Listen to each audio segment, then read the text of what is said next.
ওহো, back to back video আসছে আর আমরা কন্ট্রোভার্সি ক্রিয়েটররা হাঁ করে আছি। কেন বলো তো? যত ব্যাক টু ব্যাক ভিডিও আসবে তত আমরা আমাদের নাকটাও তো গলাতে পারবো, মানে কন্ট্রোভার্সি করতে পারবো। তাই আমরা মহা আনন্দে আছি। তোরা ব্যাক টু ব্যাক ভিডিও কর, মানে কন্ট্রোভার্সির মধ্যে লড়াই। আর আমরা সেটা নিয়ে কন্টেন্ট করব, কি তাই তো? দেখো, আমার ভিউয়ার্সরা বলেছে একটা না আরও চাই ভিডিও, তো আমি সবসময় হাজির, সদা প্রস্তুত। তো চলো, welcome back to my channel. আশা করছি তোমরা সবাই খুব ভালো আছো আর আমিও খুব ভালো আছি নতুন একটা ভিডিওর সাথে। আমি রুনা লাইফস্টাইল থেকে। দেখো, মারু একটা ভিডিও করেছে এবং ভিডিও করে বলেছে তোমার ভিডিও আমার ভালো লাগেনি, তোমার ভিডিও আমার ভালো লাগেনি, 3-4 বার বলেছে। আর তারপর সেটা নিয়ে বোতল কন্টেন্ট করবে না, এটা কখনো হতে পারে? কখনো না। দেখো, বোতল যে ইমোশনাল গেমটা খেলবে এটাও স্বাভাবিক।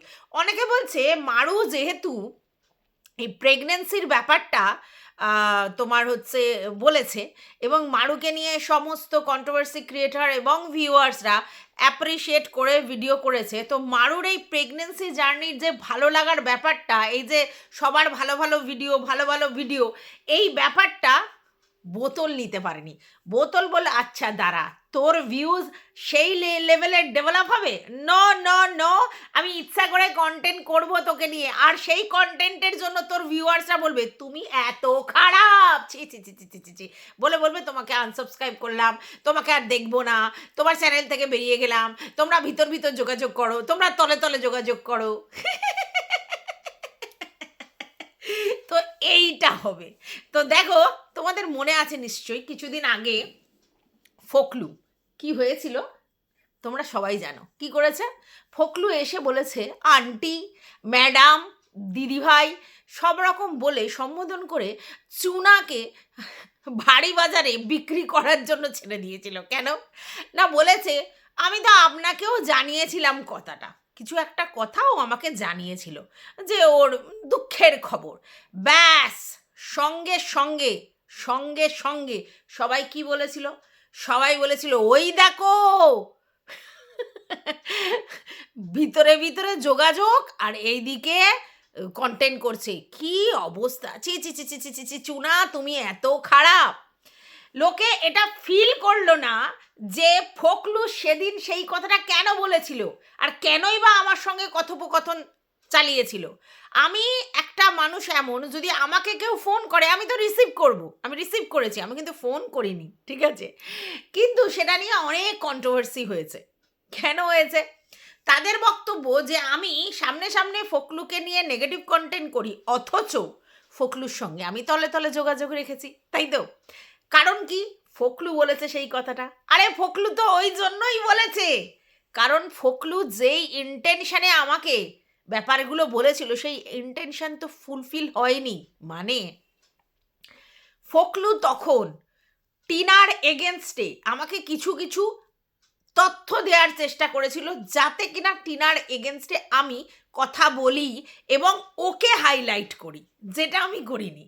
আমি টিনার এগেনস্টে ভিডিও করেছি, নেগেটিভ ভিডিও, কিন্তু সেটার মধ্যে কোনো ভিতরের খবর তথ্য আদান প্রদান নয়। যা ও ভিডিওতে দেখিয়েছে সেটা নিয়ে আমি নেগেটিভ কন্টেন্ট করেছিলাম, ঠিক আছে? এইবার এইরকম নয় যে আমি টিনাকে নেগেটিভ কন্টেন্ট করেছি বলে আমার কাছে ফোকলুচন্দ ভালো হয়ে গেল, না, কখনোই না।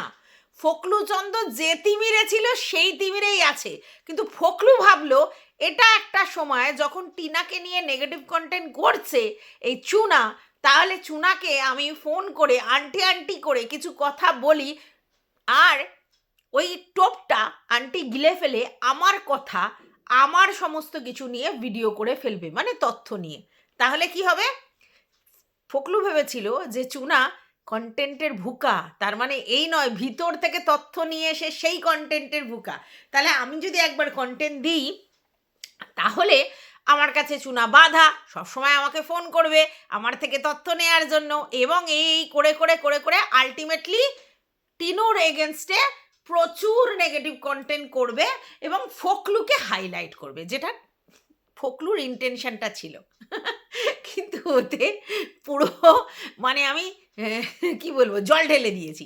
কারণ ফোকলু যেমন ছিল প্রথম দিন আমার কাছে, অ্যাজ অন ডেটও তাই আছে। কি আছে? ফোকলু একটা ভুল ক্যারেক্টার, টিনার লাইফ স্পয়েল হওয়ার জন্য ফোকলু অনেকাংশে দায়ী, অ্যাজ অন ডেটও তাই আছে, সেদিনও তাই ছিল। না, তার মানে এই নয় যে টিনা ভুল করেনি, তার মানে এই নয় সবটা ফোকলুর দোষ, না সেটা নয়, মিলিভগত সবার আছে। কিন্তু টিনুকে নিয়ে আমি নেগেটিভ কন্টেন্ট করছি বলে ফোকলু আমার জন্য ভালো হয়ে গেছে, ভালো ক্যারেক্টার, আজ পর্যন্ত না, আজ পর্যন্ত না, একটা ভিডিওতেও না। আর সেটাই ফোকলুর আমার উপর আবার রাগের কারণ, যে আমি ফোন করলাম, আমি বললাম আমি একে কন্টেন্ট দিতাম, ওকে কন্টেন্ট দিতাম, আমি সেই ক্রিয়েটারদের নাম করছি না, বাট তোমরা জানো কাদের কন্টেন্ট দিত, একে কন্টেন্ট দিতাম, তাকে কন্টেন্ট দিতাম, তারা সবাই আমার সঙ্গে ফোন করতো, আমি সেই সব তথ্য ওনাকে দিলাম এবং বললাম এখন আর ওদেরকে আমি কন্টেন্ট দিই না, তার মানে ইনডাইরেক্টলি আপনাকে কন্টেন্ট দেব। এত কিছু বলার পরেও এই ভদ্রমহিলা আমাকে একবারও ফোন করলো না ঘুরিয়ে, কোনো কন্টেন্ট চাইলো না, আর আমাকে নিয়েই নেগেটিভ কন্টেন্ট করছে, এখনও আমার সম্বন্ধে কোনো ভালো ইমপ্রেশন ক্রিয়েট করে বলছে না। তাহলে এই মহিলাকে ফাঁসাতে হবে। কীভাবে ফাঁসাতে হবে? বলতে হবে আন্টি আপনাকেও তো আমি জানিয়েছিলাম। এবার ও খুব ভালো করেই জানে যে টুক করে এরকম একটা কথা বললেই আমাদের মতো কন্ট্রোভার্সি ক্রিয়েটাররা আছে এটাকে তিলকে তাল বানাবে। আর সেটাই হয়েছে। ফোকলু ভাবছে আমি অ্যাচিভ করেছি, ঠিক আছে, আমাকে নিয়ে নোংরা কথা বলা, বাজে কথা বলা, আমাকে কন্টেন্ট করা, ঠিক আছে, তোমাকে দেখিয়ে দেবো। কিছু লাভ হয়নি। আমাকে নিয়ে যাই কন্টেন্ট করুক, আমি নিজের কাছে খুব ক্লিয়ার, তার জন্য আমার কোনো সমস্যা হয়নি। কেন এত কথা বলছি বুঝতেই পারছো। কি বলা হচ্ছে, এই যে আজকের মারুকে একটা চাল দিল আমাদের বোতল, যে তুই যদি বলিস বল, নালে আমি বলে দেব, তুই যদি বলিস বল, না হলে আমি বলে দেব। এটা থ্রেট নয় আমাদের বোতলের কথা, এটা রিকোয়েস্ট। নো, এটা থ্রেটও নয়, এটা রিকোয়েস্টও নয়, মানে থ্রেট মানে সেই লেভেলের থ্রেটও নয়, আর এটা রিকোয়েস্ট নয়, এটা সুপ্ত একটা ছোট্ট করে পুশ করা, ছোট্ট একটা পুশ করা, যেটা থ্রেটের আগের রূপ। মানে আমি পোলাইটভাবে তোমাকে থ্রেট দিলাম, তুই বললে বল, নালে আমি বলে দেব। আর এটা বললে ও বলবে, বলতে বাধ্য হবে, তার কারণ হচ্ছে ভিউয়ার্স ম্যাটার, বুঝতে পেরেছো? কারণ ভিউয়ার্সদের সামনে তাহলে কিরকম এলো, তুই বললে বল, নালে আমি বলে দেবো। ব্যাপারটা একটা কিউরিসিটি গ্রো করলো, ভিউয়ার্সরা তাহলে মারুর কাছে জানতে যাবে কী ব্যাপার, কী ব্যাপার ব্যাপার।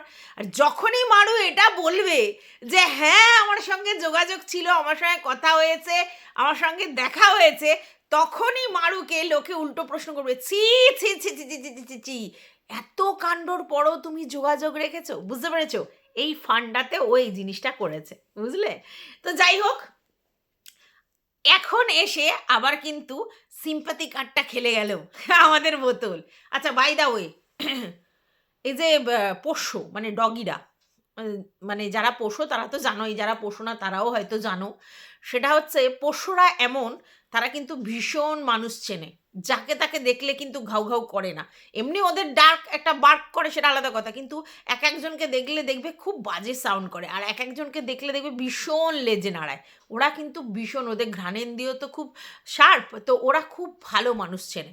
তো ও নিজের মুখে স্বীকার করছে বোতল যে গলার আওয়াজ, আমাদের মারুর গলার আওয়াজে ওই বাচ্চাটা ছোটাছুটি করছে, তাহলে মারুর প্রতি ওর ফিলিংস আছে। মারু যদি সেই রকম পাজি মহিলা হতো, কখনো ওই বাচ্চাটা ওরম করতো না।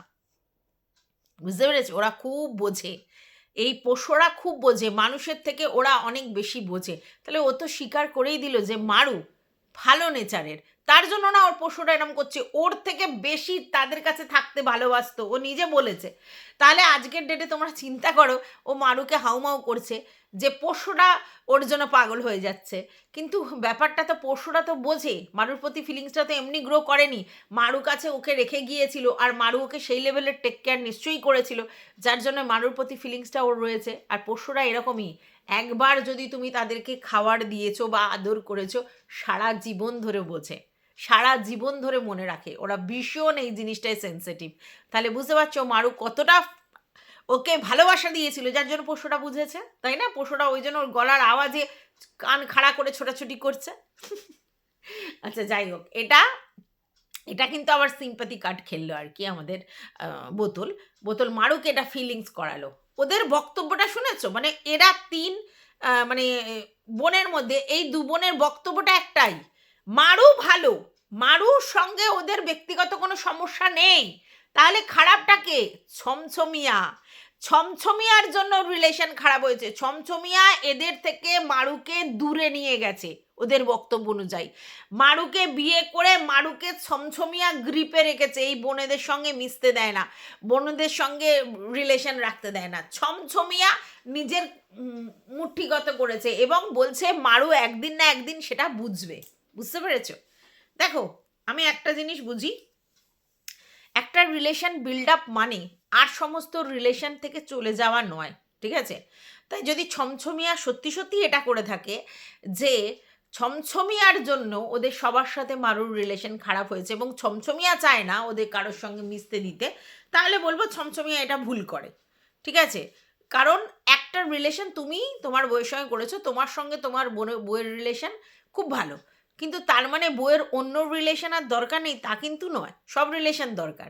কিন্তু যদি শুধুমাত্র ছমছমিয়ার কারণে মারুর সঙ্গে এরা রিলেশন খারাপ করে, তাহলে বলবো যে মারুর সঙ্গে তো তোমাদের রিলেশন ভালো, তাহলে ছমছমিয়া যদি কোনো অন্যায় করে তার শাস্তি তো আর মারু পেতে পারে না। আর মারু যদি এখন মনে করো তোমরা যে বিয়ের পর বরকে ছেড়ে তোমাদের সঙ্গে রিলেশন হেলদি রাখবে, সেটাও পসিবল নয়। তাহলে মারুর বরের সঙ্গে মারুকে তোমাদের অ্যাকসেপ্ট করতে হবে। তোমরা যদি ভাবো যে ছমছমিয়ার কিছু ভুলের জন্য মারুকে তোমরা পুরো ডিট্যাচ করে দেবে ছমছমিয়ার থেকে, সেটা তো হয় না। সে তো বিয়ে করেছে 7 বছর ভালোবেসে, তারপরে বিয়ে করেছে, তো সেটা তো ছাড়বার জন্য নিশ্চয়ই নয়। তাহলে যদি আজকের আমার বরের নামে কেউ নিন্দা করে তারপর আমি তাদের সঙ্গে রিলেশন রাখবো? কেন রাখবো? আমার বর তো আমার কাছে ফার্স্ট প্রায়োরিটি, কারণ সে আমার সঙ্গে থাকবে। তোমরা দিদিরা ঠিক আছে, কিন্তু বরের ঊর্ধ্বে তো নয়। তাহলে কি আশ্চর্য, যেই বরের জন্য বাবা মা ছেড়ে চলে এলো সেখানে দিদিরা তো নস্যি কি? তো এখন সমস্তটা গিয়ে ছমছমিয়ার উপরে পড়েছে যে ছমছমিয়ার জন্য মারু ওদের থেকে ডিট্যাচ হয়েছে, ছমছমিয়া ওকে গ্রিপে রাখার জন্য সবার থেকে সরিয়ে রেখেছে। ছমছমিয়াই অ্যাকচুয়ালি বাজে, আর ছমছমিয়ার কথাবার্তা ভালো নয়, ছমছমিয়াই সবটা করেছে। আরে ছমছমিয়াই তো প্রম্পট করছিল, ছমছমিয়াই তো বলেছে যে দেখা করতে পর্যন্ত এসছে, ছমছমিয়াই তো বলেছে যে এক বালতি দুধে চোনা। তাহলে ছমছমিয়া খারাপ হবে না? খুব রেগে গেছে, বলছে আমি মনসা দেবী নয় যে চাঁদ সদাগর একটা পুজো মানে বাঁ হাতে একটা ফুল ছুঁড়ে দিয়ে মনসা দেবীকে দেবীর জায়গাটা দিয়েছিল, হ্যাঁ, মর্তে পুজোর জন্য। তো সেইটা হচ্ছে মনসা দেবী ওইটুতে সন্তুষ্ট হতে পারে, আমি কিন্তু ওটাতে সন্তুষ্ট নয়। প্রথম কথা হচ্ছে মনসা দেবী দেবী, তুই তো সেই জায়গায় যেতেই পারবি না, বাদি দে। দ্বিতীয় কথা হচ্ছে মনসা দেবীকে তার বাবা ভোলে মহেশ্বর পরিষ্কার জানিয়ে দিয়েছিল যদি তুমি দেবী হতে চাও তোমাকে পুজো পেতে হবে মর্ত থেকে। আর মর্তে তোমার পুজো তখনই হতে পারে যদি চাঁদ সদাগর তোমাকে পুজো করে, ঠিক আছে? কারণ চাঁদ সদাগর আমার উপাসক, মানে ভোলে মহেশ্বরের উপাসক। তো ওই চাঁদ সদাগরের কথাতে সারা মর্তের লোক মানে তোমার পুজো করবে। তো যদি চাঁদ সদাগর আমাকে ছাড়া তোমার পুজো করে তাহলেই তুমি সেই জায়গায় যাবে। চাঁদ সদাগরকে সেই জন্য নানা রকমভাবে মনসা দেবী ভয় দেখিয়েছিলেন, কিন্তু চাঁদ সদাগর তবু রাজি হয়নি। বলেছিল যেই হাতে আমি শিবের পুজো করি সেই হাতে আমি ওই মহিলার মানে চ্যাংমুই কানি এরকম বলেছিল, মহিলার পুজো করতে পারবো না, ঠিক আছে? কিন্তু মনসাও হচ্ছে মানে দেবী আর মর্তে পুজোর জন্য একেবারে পাগল পাড়া হয়ে গিয়েছিল, কিছু করার ছিল না, তাই সেইভাবে ডিস্ট্রয় করছিল চাঁদ সদাগরের সমস্ত কিছু। তারপরে লক্ষিন্দরের বউ বেহুলা যখন সমস্ত কিছু করে বেহুলা লক্ষিন্দরকে তার এদেরকে ফিরিয়ে নিয়ে এলো, তখন এটা বলল যে সমস্ত কিছু ফিরিয়ে দেবে কিন্তু তোমাকে এই পুজোটা করতে হবে। তখন শুধুমাত্র সন্তানদের মুখের দিকে তাকিয়ে চাঁদ সদাগর এই পুজোটা করেছিল, কিন্তু বলেছিল ডানাতে না বাঁ হাতে পুজো করবো, সেটাই নিয়েছিলেন উনি মর্তে পুজো পাওয়ার জন্য।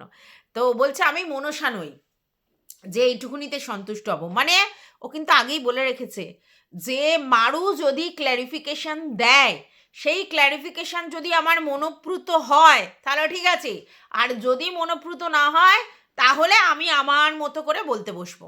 বুঝতে পেরেছো? আচ্ছা, এইবার বলছি, শোনো, এই যে কথাটা না, এটা সব থেকে ভুয়ো কথা। ও এমনিও বলতে বসতো কন্টেন্টের জন্য, আর অমনিও বলতে বসতো কন্টেন্টের জন্য। ও ওটা শুধুমাত্র দেখছিল যে মারু কতটা ভয় পায়, বা মারু ভয় পেয়ে কতটা কি বলে, ঠিক আছে, বা আমতা আমতা করে কিনা। কারণ দর্শকের চোখে মারুর ইমেজটা একটু ধাজিয়া ওড়ানোর জন্যই ওর এই কায়দাটা ছিল। তো এমনি ও বলতে বসতো কন্টেন্টের জন্য, তো বসেছে। তো সেখানে সে বলছে যে হ্যাঁ, আমি ফার্স্ট যোগাযোগ করেছিলাম। তাহলে বুঝতে পারছো, তোমাদেরকে আমি আগেই ক্লিয়ার করেছি যে মারুর সঙ্গে এ যোগাযোগ করেছিল, আর এ যোগাযোগ করেই ছিল এইসবগুলো বলবে বলে, এইসবগুলো করবে বলে। ও বলছে না যে আমি আমার জন্য না তোদের জন্য ফোন করেছিলাম। তোকে কে বলে রে পরে উপকার করতে? তোকে বলেছিল ওরা? তুই যখন কন্টেন্ট করছিস, ওদের বিপদ ওরা বুঝে নিত, এত কিছু সামলাতে পারছে, আর এই জিনিসটা সামলাতে পারতো না। তোর এত বেশি ওরিড না হলেও চলতো। তুই যে ভালোবাসার নামটা দিস না ফেক, তুই শুধু বাহানা খুঁজিস যে কোন গর্ত থেকে ঢোকা যাবে। তুই তো একটা বাহানা খুঁজিস যে এই একটা গর্ত পেয়েছি, সেই গর্ত দিয়ে ঢোকা যাবে। তার জন্য যখন ওদের এরকম একটা সিচুয়েশন হয়েছে টুক করে ফোনটা করেছিস, কারণ তুই জানিস আমার ভিতরের খবর নিতে হবে। আর ওই যে আমার তো কল রেকর্ড আছে, সবাই জানে তোর কল রেকর্ড আছে, কিন্তু তুই যদি নিজে থেকে ইন্টেনশনালি ফোন করিস তাহলে কেউ ফোন ধরে ফেলেছে, তখন আর তোর কল রেকর্ড আছে, হ্যানা আছে, ত্যানা আছে, এতটা ভাবে না। তোর যে প্ল্যানটাই এটা থাকে যে সব রেকর্ড করে রাখবো, যে পরবর্তীকালে সেগুলোকে ছাড়বো প্রমাণের জন্য, অথেন্টিক প্রমাণের জন্য, সেটা সে মনে রাখতে পারে না। তো সে ধরে নিয়েছে, আর ধরেছে তুই তখনই তার বাঁশটা গোজার ব্যবস্থা করছিলিস। তুই তো ফুটোটা খুঁজছিলিস যে ভাই কিভাবে ঢুকবো ভিতরে, ঠিক আছে। তো এই একটা রাইট সময় টুক করে ঢুকে পড়ি, ব্যাস একটা ফোন করেছিলিস। তো স্বাভাবিক ব্যাপার, এইভাবেই লোকে ঢোকে। আর তুই সবসময় ওই সেতু তৈরি করে রেখেছিস। তারপরে আবার কি হয়েছে, তারপরে আবার 4-5 বার যে ফোন করেছে, কখনো ও কখনো। তা তুই যদি দেখে, কেউ যদি দেখে যে তাকে ফোন করেছে তার বিপদের সময়, তাহলে সে কি ভাবলো, আহারে আমায় ফোন করেছে, তাহলে আমার ভালো চায়, সে আবার ফোন করেছে। এইভাবেই যোগাযোগটা হয়েছিল। তারপরে ও নিজে স্বীকার করছে মারু এম্বারাসড হয়ে গেছিল ও যখন ওর বাড়িতে গেছে, এবং ওকে এক গ্লাস জল পর্যন্ত দেয়নি, মানে বুঝতে পারেনি যে কি করবে, কিং কর্তব্য বিমূঢ়, এবং সেই সময় ছমছমিয়াও ছিল না। তার মানে মারু টেন্সড হয়ে গিয়েছিল। ও যে গিয়েছিল মারু টেন্সড হয়ে গেছিল, কারণ ও ভালোবাসার থেকে ও যেটা দেখেছে যে এ যা কন্ট্রোভার্সি ক্রিয়েটার, যেভাবে লোককে নিয়ে করে, তো এর সামনে আসাও লোকের কাছে বিপদ। ওকে কিন্তু ভালোভাবে অ্যাকসেপ্ট করেনি, কিন্তু কেউ কি বাড়ি থেকে তাড়িয়ে দেবে? দেবে না তো। হ্যাঁ, এম্বারাসড হয়ে গেছে। এবার ও এটাও বলেছে আমাকে জড়িয়ে ধরেনি, হ্যানা ত্যানা। হ্যাঁ, তারপরে যখন বেরিয়ে যাচ্ছে তখন আমি জড়িয়ে ধরেছি, ও জড়িয়ে ধরেছে। তো এটা স্বাভাবিক ব্যাপার। হ্যাঁ, একটা ফিলিংস ছিল ডেফিনেটলি। তার জন্য কি কেউ যদি আমার বাড়িতে আসে আমি দূর দূর করে তাড়িয়ে দেবো? আমার যদি কারোর সঙ্গে বাজে সম্পর্কও হয়ে যায়, সে যদি আমার বাড়ির সামনে এসে দাঁড়ায়, তাহলে আমি কি বলবো? আমি আমারটাই বলছি, আমার একটা ব্যক্তিগত অভিজ্ঞতা আছে। আমার ভীষণ ক্লোজ একটা রিলেটিভ, ভীষণ কথা কাটাকাটি হয়, একবার ভীষণ বড় ঝগড়া হয়, মানে আমি তো ছাড়নেওয়ালা নই। তো সেই চিৎকার, সেই চেঁচামেচি, ভীষণ সিন ক্রিয়েট হয়ে আমার আর তার ঝামেলা হয়, খুবই ক্লোজ রিলেশন। তো ঝামেলা হয়। আমি আমি একটাই জিনিস দেখি, বাবা যেরকম এরকম যদি প্রবলেম হয়, বাবা কথা বলা বন্ধ করে দাও, কথা বলা বন্ধ, কোনো রকম কোনো টাচে আর ছিলাম না।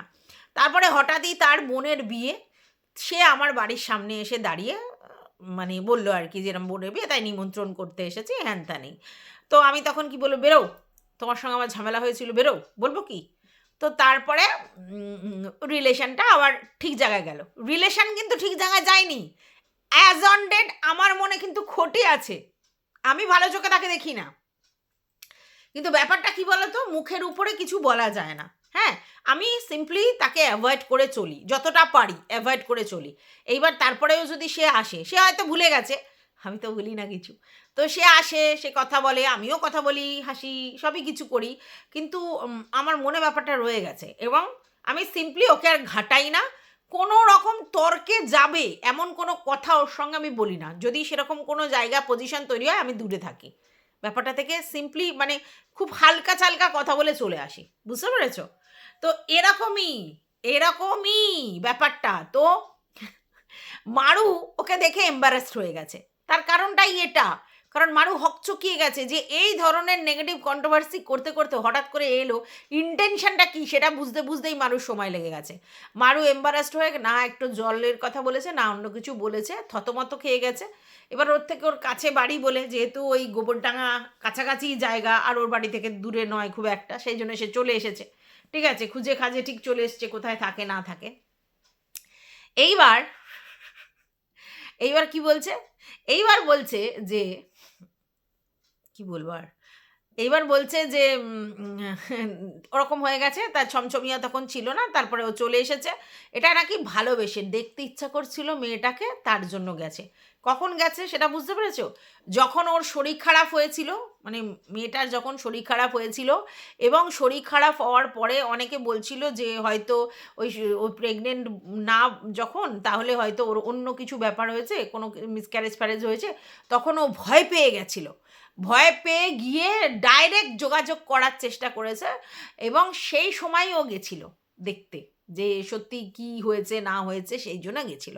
ঠিক আছে, এইবার সেখান থেকে এটা জেনে এসেছে না তার কমাস, এবং আজকের দেখো ভিডিওতে সেটা বলে দিল যে তোমরা কি জানো কমাস, আমি জানি, আমাকে বলেছে। তাহলে ধরো কথার কথা হচ্ছে আমি অসুস্থ, আমার এরকম একটা হয়েছে, এই কন্ডিশনে কেউ আমার কাছে এলো, ভালো করে বুঝো, সে আমার কাছে এলো, এসে জিজ্ঞেস করলো আমি খুব ভয় পেয়ে গেছি, নার্ভাস হয়ে গেছিলাম, তোর এরকম প্রবলেম হয়েছিল, হ্যাঁ না তেনা, ভিউয়ার্সরা বলছে আমি তো একেবারে মাথা খারাপ হয়ে গেছে তাই তোকে দেখতে এসেছি, তখন কেউ তাকে তাড়িয়ে দেবে? নিশ্চয়ই না। এবার কথোপকথনে এটা নিশ্চয়ই বলেছে যে না আমার এত এই মাস বা এই, সেটা পর্যন্ত কন্টেন্ট করে দিল। তাহলে একে কে বিশ্বাস করবে বলো? একে বিশ্বাস করার আছে? ও এটাই বলতে চাইছে যে ভিউয়ার্স তোমরা যারা ওর জন্য মাথা খারাপ করে দিচ্ছ, পাগল হয়ে যাচ্ছ, তোমরা যারা ওকে ভালোবেসে এত ভিউজ দিচ্ছ, তাদের থেকে আমার জায়গা উচ্চ আসনে, আমাকে ভাই বলেছে কম আসের। আরে তুই তার সঙ্গে ব্যক্তিগত যোগাযোগ করতে গেছিলিস, তোর সঙ্গে ব্যক্তিগত দেখা হয়েছে, কথার পৃষ্ঠে কথা বেরিয়ে গেছে, ভিউয়ার্সদের কাছে তো সেটা বলার জায়গা নয় এখনো পর্যন্ত। আশ্চর্য। তো কি বলবো, এত কিছুর পরেও তোমরা যে দেখছো এই এত হাউমাউ হচ্ছে, বা ওই দিক দিয়ে বলছে যে না এই হবে না ওই হবে না, ভুল ভুল ভুল ভুল, আবার সব হবে। খুব সহজভাবে ইজি গোয়িং হতে চাইছিল, কারণ এরা সবাই তকে তকে আছে যে মারুর এখন কন্টেন্ট হবে, মারুর এখন কন্টেন্ট হবে, তাহলে আমরা টুকটুক টুকটুক করে ঢুকি। ঠিক আছে, ভাব ভালোবাসা রেখে টুকটুক টুকটুক করে ঢুকি, কিন্তু কিন্তু মারু সেই এতে ইন্টেনশনের জল ঢেলে দিয়েছে। ঠিক আছে, তার মানে এই নয় যে আবার চান্স নেই, আবার চান্স আছে, অনেক কিছুতে চান্স আছে, তোমরা আগে আগে দেখো হতা হ্যায় ক্যা। কিন্তু এখন এই মুহূর্তে আবার ব্যাপারটা সাপ্রেস হয়ে গেল, তাই হাউমাউ করে আবার কন্টেন্ট করতে চলে এলো, না হলে ব্যাপারটা অন্য জায়গায় খেলা হতো। আর মারু তো এখন একটুখানি দেমাকে নেবেই, দেমাকে থাকবেই, কারণ এই মুহূর্তে মারুর কন্টেন্ট লোক দেখবে, কারণ মারু প্রেগনেন্ট, আর প্রেগনেন্ট এই বললাম না এই জার্নিটা খুব সুখকর, এটা ভিউয়ার্সরা পছন্দ করে, তাই মারুকে আর কি এরা একটুখানি চেষ্টা করছিল, বুঝতে পেরেছো? কিন্তু মারু বুঝতে পেরেছে প্রচুর বড় খিলাড়ি মারু, মারু ম্যান্ডু শিষ্যা, মারু প্রচুর বড় খিলাড়ি, মারু জানে যে আমি এখন এমনি টানবো দর্শক, তা শুধু শুধু কেন এদের ইমেজের জন্য আমি নিজের ইমেজ খারাপ করব, ওই জন্য মারু চালাকি করেছে। মারু বিশাল বড় খেলোয়াড়, ম্যান্ডুর কাছাকাছি যায়, ম্যান্ডু আরও বেশি ম্যাচিওর, আর মারু তার থেকেও স্মার্ট। ঠিক আছে, এতটা পৌঁছাতে পারেনি, কিন্তু মারু মানে ম্যান্ডুকে একেবারে মাত দিয়ে দেবে, এরকম টাইপের স্মার্ট। হ্যাঁ, এবারে যে কথাটা বোতল বলল যে ম্যান্ডুর জন্যই তো মারু এখানে, একদম ঠিক কথা। মারুকে কে চিনত? ম্যান্ডুর জন্যই তো, ম্যান্ডুর যখন ওদের বাড়ি গিয়ে থাকলো তখনই তো চ্যানেলটা গ্রো করেছে, সেটা ঠিক কথা। তারপরে কিন্তু মারুর চ্যানেল সেইভাবে চলছিল না, তারপরেই মারু বিয়েটাকে কন্টেন্ট করে ফেলে। মারু জানতো যে এরকম বিধর্মী একটা বিয়ে কন্টেন্ট ভীষণ মানুষ মার্কেটে খাবে, আর তাই হয়েছে, তাই করেছে। এইবার মারু দেখলো যে আমার এই প্রেগনেন্সির জার্নি, শ্বশুরবাড়ির জার্নি, সবটাই কন্টেন্ট, আর মারু সব সাজিয়ে গুছিয়ে রেখেছে, একটার পর একটা, একটার পর একটা, একটার পর। এত বোকা ভেবো না মারুকে, ইমোশনাল নয় মারু। তো যাই হোক, সেই সাজিয়ে রেখেছে, কারণ মারু জানে আমাকে এই চ্যানেল থেকেই সারভাইভ করতে হবে, উঠে দাঁড়াতে হবে, কারণ ওর আইডিয়াল তো ম্যান্ডি, ম্যান্ডি যেরকম করেছে সমস্ত কিছু ও তো করতে চায়, তার জন্যই এইভাবে প্ল্যান সাজিয়ে রেখেছে। আর ওর কাছে একটার পর একটা কন্টেন্ট আছে, শ্বশুরবাড়ির জমিতে বাড়ি, বাচ্চা, তারপরে বাচ্চার বড় হওয়া, বাচ্চার অন্নপ্রাশন, বাচ্চার এটা, বাচ্চার সেটা, প্রথম হাঁটা, প্রথম এই হ্যানা তারা, ভরে ভরে কন্টেন্ট, বুঝতে পেরেছো? তাই মারু সেটা করবে। আর এরা চেয়েছিল মারুর সঙ্গে এক্ষুনি সাথ দিয়ে, মানে এর কথা বলছি, সাথ দিয়ে এই ব্যাপারটা একটু নিতে, মারু ফুস করে সরিয়ে দিয়েছে। খুব জোর লেগেছে লাথিটা, আর তার জন্যই হাউ হাউ করে বসে পড়েছে। টাটা।